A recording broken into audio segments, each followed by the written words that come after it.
पाठक संस्था को आपने समाप्त कर दिया, तो उसके बाद तो मस्तिष्क तो ब्रेन, जैसे बोलते हैं ना मेडिकल लैंग्वेज में, ब्रेन डेड। आज मीडिया के चाल, चरित्र और चेहरा, इस पर सबसे बड़ा एक ये कहा जाए कि एक दाग लग चुका है। प्रेस की आजादी जब तक नहीं होगी, कोई भी लोकतंत्र सुरक्षित नहीं रहेगा। सरकार और प्रेस, मीडिया के बीच जो फासला है कम होने के बजाय और बढ़ गया है। आपने अभी हाल ही में जो कॉकरोच जनता पार्टी का जो एकदम से आया है और 1.5 करोड़ से ज्यादा उसके वो फॉलोअर्स हो गए, उनका अकाउंट आपने क्लोज कर दिया, इतने घबरा गए। नमस्कार, मैं हूं संजीव श्रीवास्तव। आप देख रहे हैं 4 PM मध्य प्रदेश। दोस्तों, स्वाधीन भारत में हिंदी पत्रकारिता को स्थापित करने में मध्य प्रदेश का बेहद बेहद अहम योगदान रहा है। यूं तो देश में बहुत सारे मूर्धन्य पत्रकार हुए हैं, लेकिन जब हिंदी जर्नलिज्म की बात की जाए, पत्रकारिता की बात की जाए और उसको मध्य प्रदेश से जोड़कर देखा जाए, तो कई सारे ऐसे नाम हैं। उसमें चाहे वो राजेंद्र माथुर जी हों, शरद जोशी जी हों, प्रभाष जोशी जी हों, एक लंबी पात है, फहरिस्त है मध्य प्रदेश की। और मैं बात इसलिए कर रहा हूं कि हिंदी पत्रकारिता को 200 साल होने जा रहे हैं और 200 सालों में एक बड़ा स्वर्णिम इतिहास भारत की जो पत्रकारिता है उसका रहा है, चाहे आजादी के पहले हो या आजादी के बाद। और आजादी के बाद की जो मैंने बात की, तो ये बात इसलिए भी कि जो अभी वर्तमान सरकार है, नरेंद्र मोदी जी की सरकार, तो बीजेपी के लोग तो ये कहते हैं कि जो देश आजाद हुआ है साल 2014 के बाद हुआ है। लेकिन जो पत्रकारिता है, पत्रकारिता कहाँ खड़ी हुई है, उसके हाल क्या है? जो मुख्य धारा की पत्रकारिता है, डेंट ही डेंट है, ये आम आरोप है। और कहाँ पहुंच गया है ये जो पत्रकारिता का पेशा है। बड़ा दर्द होता है क्योंकि हम इस पेशे से जुड़े हैं और जब इसके बारे में कहीं तंज कसे जाते हैं, गोदी मीडिया, कहीं मोदी मीडिया, या फिर कभी कहा जाता है गटर मीडिया, बहुत बहुत अंदर तक झकझोरते हैं ये सवाल, मन को विचलित करते हैं। लेकिन अब ये हाल है और क्यों है ये बताने की आवश्यकता नहीं है। तो जो 200 साल इस पेशे, जो हिंदी की पत्रकारिता, इसको होने जा रहे हैं, इसी पर बातचीत करने के लिए चलेंगे एक बेहद बेहद खास मेहमान के पास। सबसे पहले उन्हें जुड़ गए हमसे श्री रामशरण जोशी साहब। जोशी साहब, बहुत बहुत स्वागत। दर्शकों बता दूं, अब आप देखते हैं जोशी जी को, लगभग 6 दशकों का अनुभव आपको हो रहा है, जर्नलिज्म का है।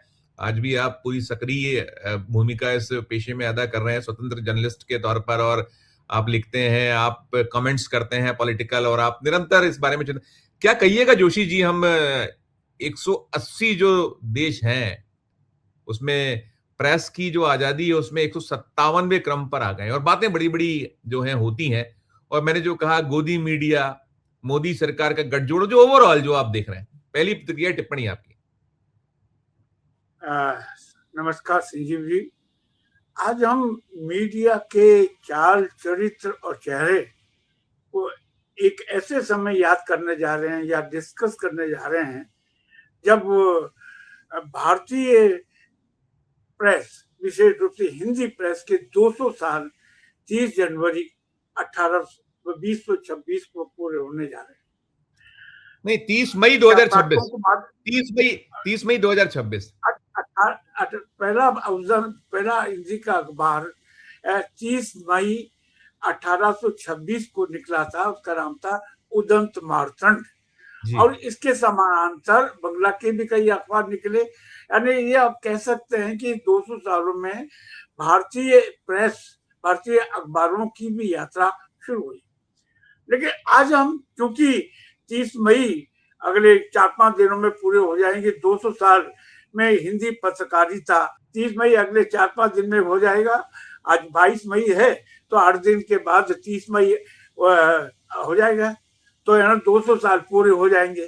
तो उस पर हम हिंदी पत्रकारिता, बल्कि मैं ये कहूँगा कि पूरी भारतीय पत्रकारिता का चाल, चरित्र, चेहरा, इस पर हम लोग चर्चा कर रहे हैं। आपने शुरू में ठीक ही कहा कि आज भारतीय पत्रकारिता जिसको कि हम लोग मीडिया कहते हैं, एक ऐसे मुकाम पर है कि जहां इसकी जो संपूर्ण जो अस्तित्व है उस पर एक सवालिया निशान लग गया है। मैं यहाँ ये बतला दूं कि 200 साल पहले एक जो उदंत मार्तंड से शुरू हुआ था यात्रा, उसको मैं एक मिशन पत्रकारिता के रूप में देखता हूँ। यानी पत्रकारिता के 3 कालखंड हैं। मिशन पत्रकारिता, यानी मिशन पत्रकारिता का सीधा सा अर्थ है जो फूंके आप अपनों घर चले हमारे संग, ये कबीर का दुआ है। यानी एक कुछ लेना देने, जनता को समर्पित, देश को समर्पित और आजादी की लड़ाई को समर्पित। वो 1857 की लड़ाई याद करिए, पहला स्वतंत्रता संग्राम था, उसको समर्पित। तो कहने का मतलब है कि वो मिशनवादी पत्रकारिता का एक काल 19वीं सदी तक चला, और बल्कि 20वीं सदी की शुरू उस समय तक भी चला कि जब महात्मा गांधी, जवाहरलाल नेहरू, आपके तिलक, भगत सिंह, इन सब लोगों ने अखबार निकाले। कोई प्राप्त माने किसी को उम्मीद नहीं थी कि हमको इससे पैसा कमाना है, तो एक मिशनवादी पत्रकारिता का वो कालखंड था। इसके बाद शुरुआत होती है प्रोफेशनल, शुद्ध व्यावसायिक पत्रकारिता। वो थी कि ठीक है, हम अखबार निकालते हैं, पत्रिका निकालते हैं, उससे जो विज्ञापन के जरिए जो प्राप्त होता है वो हमारी जीविका का माध्यम बनता है। उस दौरान जैसे नवभारत टाइम्स आया, आज आया, आपके अमर उजाला आया, जागरण आया, दैनिक हिंदुस्तान आया, ये सारे ये प्रोफेशनल। मैं यहाँ कहना है संजीव जी कि प्रोफेशनलिज्म बुरी बात नहीं है, क्योंकि हर प्रोफेशन के अपने इथिक्स होते हैं, अपनी नैतिकता, मर्यादा, आचार संहिता होती है। उसके आधार पर अगर आप कोई व्यवसाय करते हैं तो एक बहुत अच्छी बात है, और वो एक दौर चला, आजादी के बाद तक चला। बल्कि मैं ये कह सकता हूँ कि ये 1970, 80, 90 तक चला कि जहां हम लोगों ने पत्रकारिता के व्यवसाय की आचार संहिता का पालन किया। उस समय संपादकीय संस्था बड़ी मजबूत हुआ करती थी। तब हम लोग प्रेस कहते थे, मीडिया नहीं कहते थे। यानी प्रिंट मीडिया ही पावरफुल था, शक्तिशाली था। और उस समय आपको शायद याद कराना चाहिए कि जवाहरलाल नेहरू ने एक प्रेस कमीशन बनाया था 1956-57 के अंदर कि प्रेस को कितनी आजादी चाहिए। उस समय प्रेस काउंसिल ऑफ इंडिया बनी ताकि प्रेस की आजादी सुरक्षित रहे, क्योंकि जवाहरलाल नेहरू खुद एक अच्छे पत्रकार रहे। जैसे नेशनल हेराल्ड निकाला उन्होंने, कौमी आवाज निकाला, नवजीवन निकाला, उससे पहले महात्मा गांधी निकाल चुके थे, हरिजन वाला और यंग इंडिया, ये अखबार निकाल चुके थे। इसलिए प्रेस की आजादी जब तक नहीं होगी, कोई भी लोकतंत्र सुरक्षित नहीं रहेगा। प्रेस का काम क्या है कि जनता और राज्य, या जनता और राज्य के बीच एक पुल की भूमिका निभाना, जनता की बात सरकार को बताना, और सरकार क्या कर रही है, क्या सही करे या गलत करी है, वो जनता को बतलाना। तो एक ईमानदार सेतु, एक मजबूत सेतु की भूमिका प्रेस निभाती आई है लोकतंत्र में। और यहाँ तक कि इमरजेंसी के दौरान भी, क्योंकि मैं तो खुद उसका भोग में, लेकिन उस जमाने में भी प्रेस के काफी, मैंने खुद सरकार के विरुद्ध कई लेख लिखे। आपको आश्चर्य होगा जान करके, बड़े अखबारों में लिखे, धनयुग में, साप्ताहिक हिंदुस्तान में, कई अखबारों में लिखे।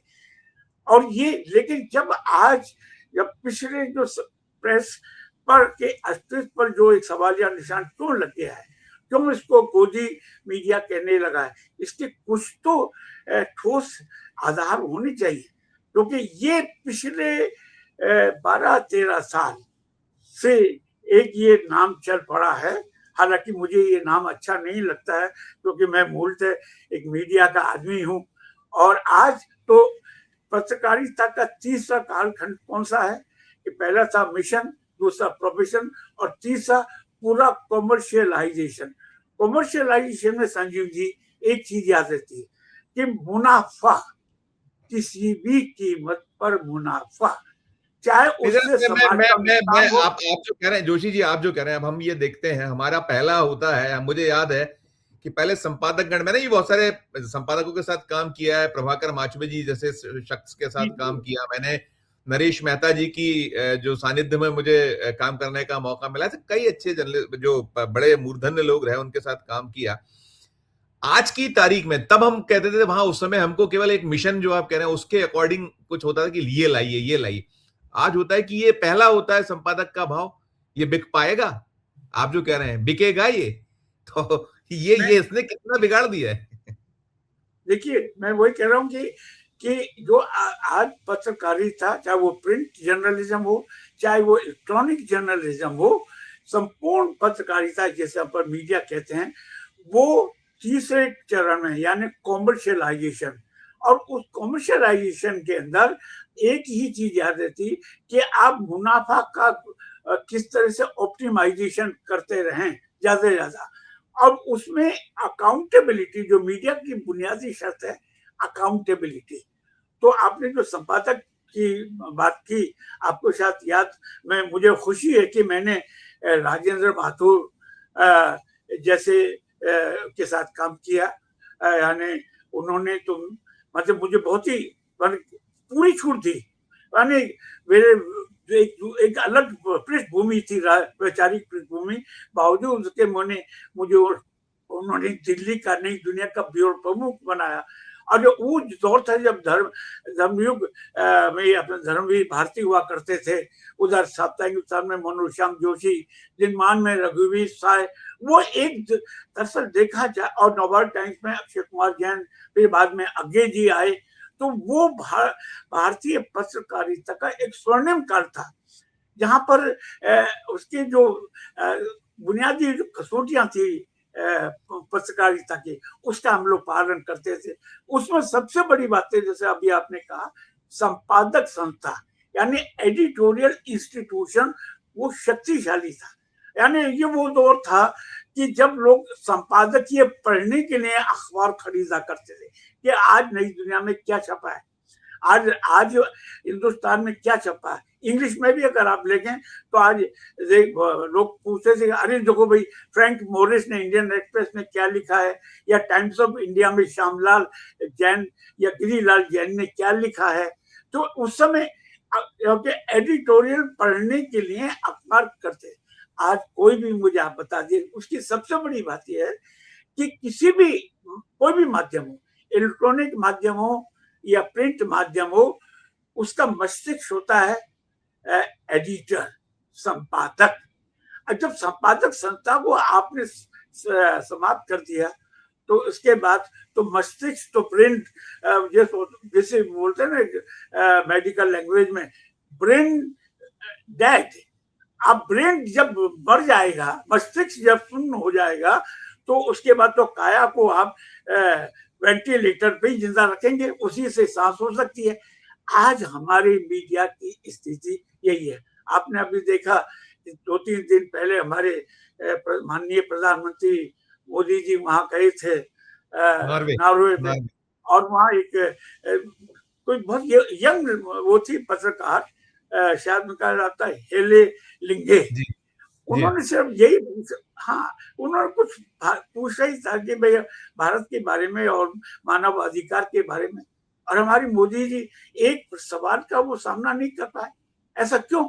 जबकि उससे पहले के प्रधानमंत्री, मैंने जवाहरलाल नेहरू को देखा है, इंदिरा गांधी को देखा है, यहाँ तक कि आपके अटल बिहारी वाजपेयी को देखा है मैंने। अटल जी, आपके नरसिम्हा राव, इंद्र कुमार गुजराल, इन सब के साथ मैंने यात्राएं की, राजीव गांधी, और ये इतनी प्रेस कॉन्फ्रेंस किया करते थे। मनमोहन सिंह, हाँ, डॉक्टर मनमोहन सिंह, और लौटते वक्त इतने प्रेस कॉन्फ्रेंस किया अटल जी करते थे। मैं अटल जी के साथ 2-3 जगह गया, और आखिरी यात्रा थी न्यूयॉर्क से, मैं लौटा उनके साथ ही, तो वो आते थे और उसके बाद प्रेस से मुखातिब होते थे और पूछते थे कि भाई जो भी सवाल करना हो। लेकिन पिछले 12 साल में राज्य यानी सरकार और प्रेस मीडिया के बीच जो फासला है, कम होने के बजाय और बढ़ गया है।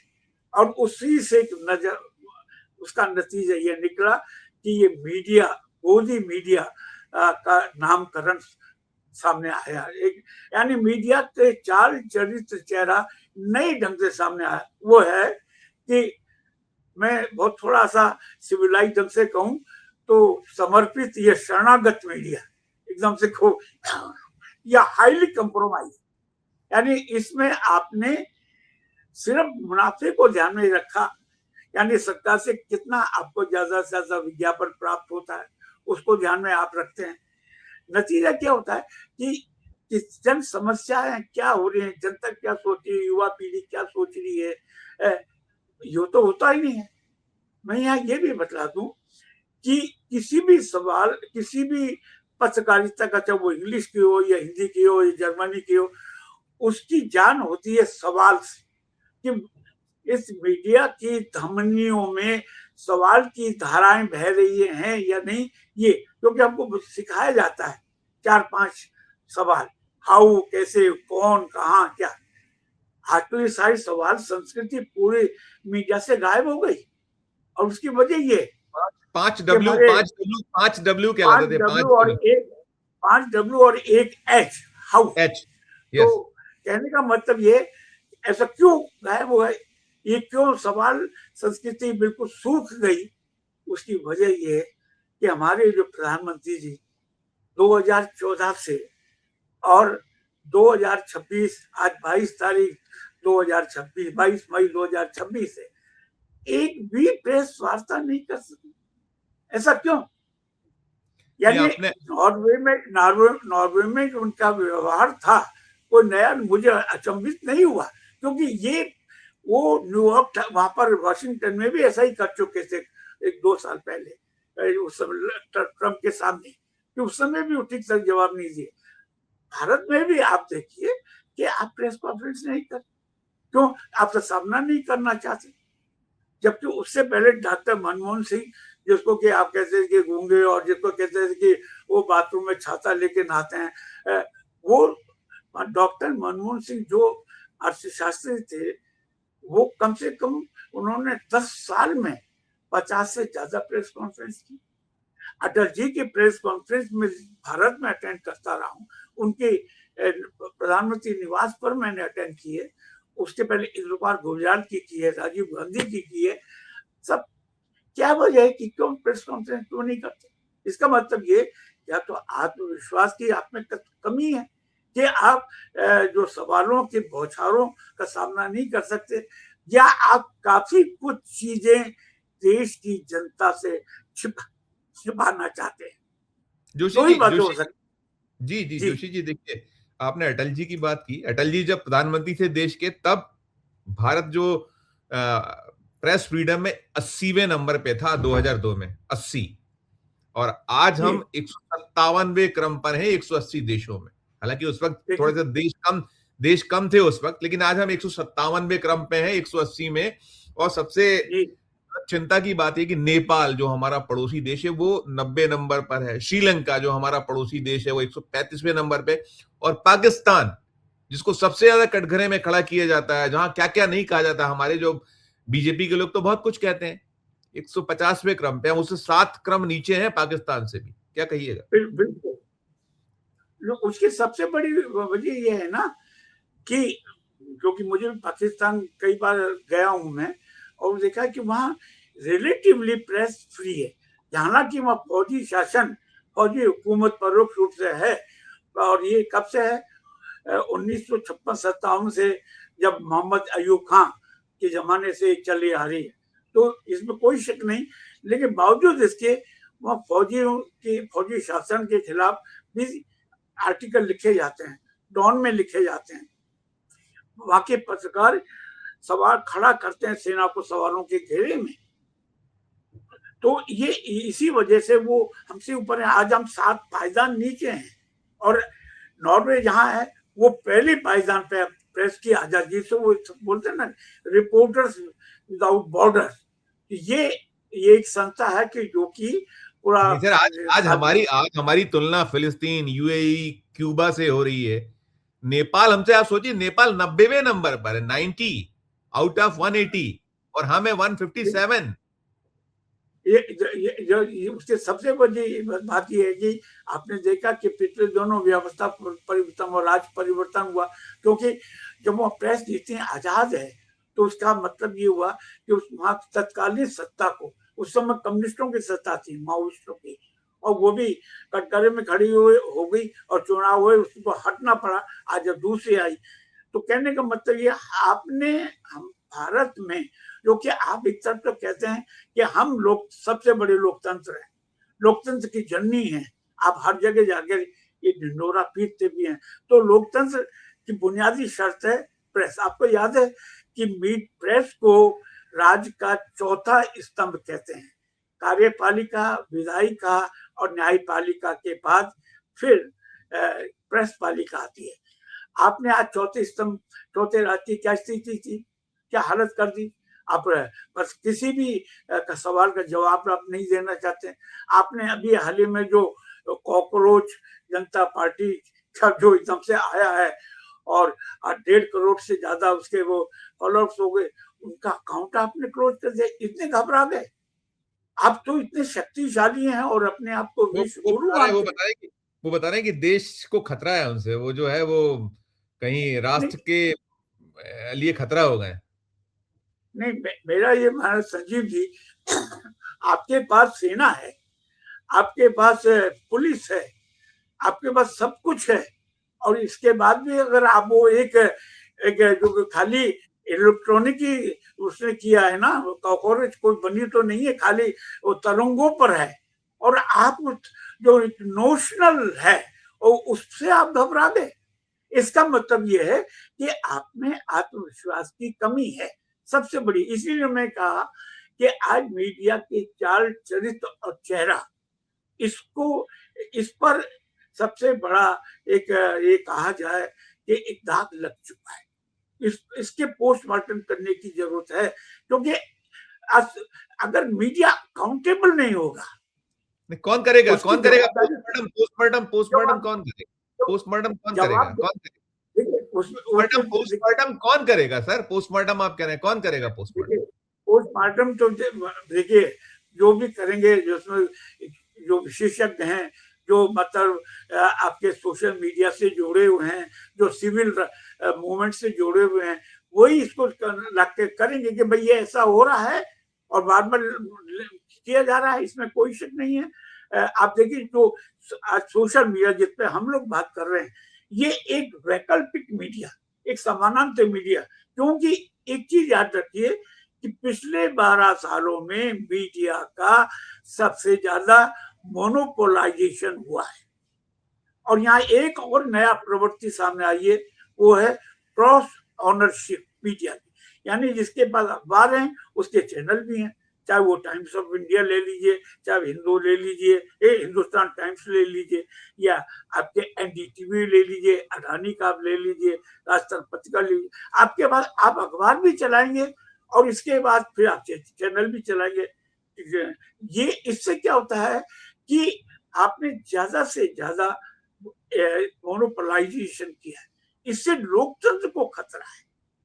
यानी इसमें जो मोनोपोली कैपिटल आ गई है।